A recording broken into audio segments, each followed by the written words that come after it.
50 ఇదొక వేడుక కాదు, సినిమా ఇండస్ట్రీకి జరుగుతున్న వేడుకగా నేను భావిస్తున్నాను.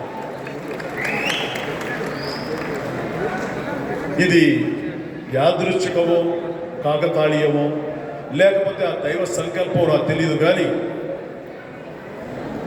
విశ్వవిఖ్యాత నట సార్వభౌమ నందమూరి తారక రామారావు గారి సెంచినరీ 100 సంవత్సరాల జయంతి ఉత్సవాలు జరుపుకునే సంవత్సరంలో బాలకృష్ణ గారి 50 సంవత్సరాల నట జీవితం వేడుక కూడా జరగడం అన్నది గొప్ప ఫీట్.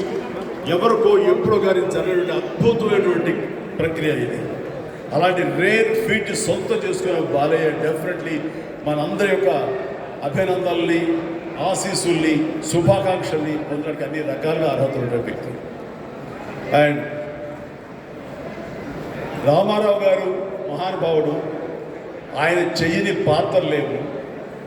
ఆయనకు ప్రజల మనసుల్లో ఎంతగా ఆయన సుస్థిర స్థానం ఏర్పరచుకోవాలంటే ఈరోజు కూడా రాముడు, కృష్ణుడు, వెంకటేశ్వర స్వామి, రావణాసురుడు ఇలాంటి పౌరాణిక, చారిత్రాత్మక, జానపద, సాంఘిక చిత్రాలు ఏవి చూసుకున్నా సరే ఆయన వేసిన బలమైన ముద్ర అది అంతా ఇంత కాదు, అచంచల మీద.